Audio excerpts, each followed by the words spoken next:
A woman stands at a cold window, waiting. Her husband is late again, drunk again, and somewhere inside her, something has already died. Outside, the wind moves through empty streets, carrying nothing but silence and smoke from the coal pits. Somewhere in that silence, a son is being shaped by his mother's broken heart, without even knowing it yet. This is a story of love that grew too deep, and a bond that no one could break, not even death itself. In a small mining town in England, smoke rises from the pits every morning.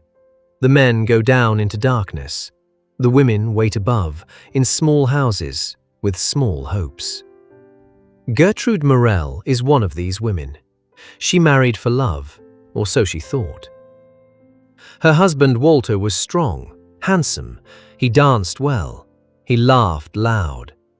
But laughter fades when the money runs out, when the drink takes over, when dreams turn into disappointment.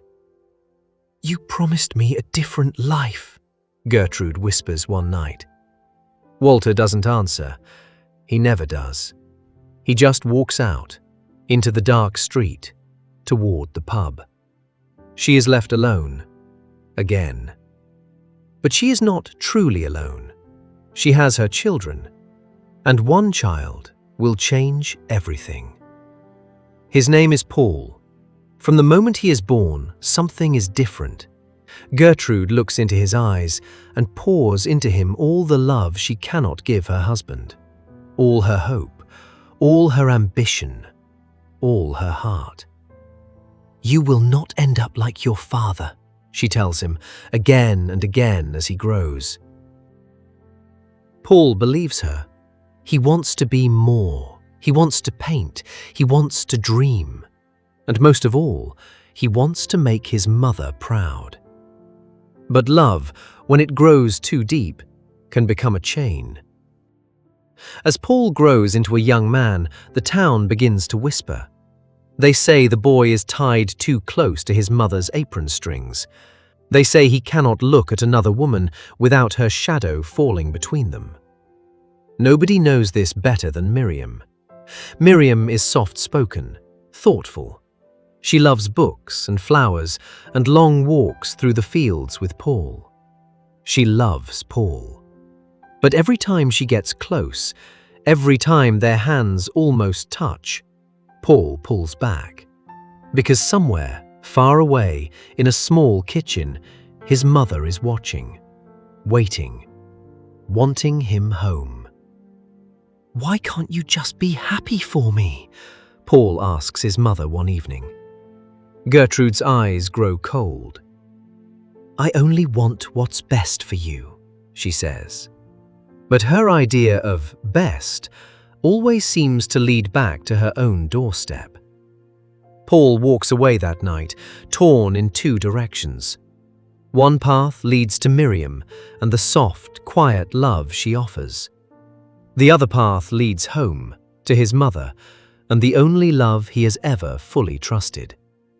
He does not know it yet, but choosing between these two loves will shape the rest of his life. Paul is torn between Miriam, who wants his soul, and his mother, who already owns it. "I can give you everything she can't," Miriam tells him one quiet afternoon, standing beneath an old tree, the wind moving softly through the leaves. Paul looks at her. He wants to believe it, but something in him hesitates. Something always hesitates. Because his mother's voice lives inside his head, even when she is miles away. Weeks pass. Then Paul meets someone new. Clara, bold, independent. Unlike Miriam, Clara does not wait quietly for Paul to decide. She takes what she wants. For a while, it feels like freedom. "With you, I forget everything," Paul tells her one night, his voice low, almost surprised at his own honesty. But freedom, for Paul, never lasts long. Because at home, his mother is growing weaker, Illness moves in quietly, the way it always does. First, small signs. Fatigue, a pain in her side she brushes off. Then, the truth arrives, and it cannot be ignored. Gertrude Morel is dying, and Paul feels the ground shift beneath him. He rushes home. He sits by her bed. He holds her hand like he is trying to hold on to his own life. "Don't leave me," he says. "I need you." Gertrude, even now, even weak and pale, manages a small, tired smile. "You were always mine," she whispers, "more than any of the others." Those words comfort him and terrify him, because he knows what they mean. He knows that even now, at the edge of death, she does not want to let him go. Miriam comes to visit. She watches Paul, hollow-eyed, exhausted, breaking apart in front of her. "Let me help you carry this," she offers gently. But Paul shakes his head. "No one can help me," he says. "No one but her." Days pass like shadows. Gertrude's breathing grows shallow. The house grows silent. And then, one grey morning, it happens. She is gone. Paul stands in the empty room, staring at the bed where his mother once lay. The woman who shaped his whole world is no longer in it. He feels the walls close in. He feels lost. For the first time in his life, Paul Morel does not know who he is without her. The love that once felt like a shelter now feels like an empty room he cannot leave. He does not turn to Miriam. He does not turn to Clara. In this moment, grief has made him a stranger even to himself. The funeral is quiet. Grey sky, grey faces, grey silence. Paul stands at the grave, staring down at the earth that now holds the only person who ever truly claimed him. Miriam approaches, slowly, carefully. "Come with me," she says. "Let me love you now, fully, without her standing between us." For a moment, Paul almost says yes, but something inside him has changed. Something has broken loose. "I can't," he finally says. "Not because I don't care for you, but because I don't know how to belong to anyone anymore." Miriam's eyes fill with tears. She nods slowly and walks away. For the last time. Paul is alone now, truly alone. No mother to return to, no woman waiting with open arms, just himself, standing at the edge of everything he has ever known.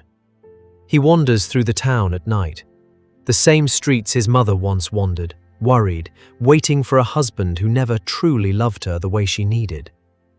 Paul feels the darkness pressing in on him.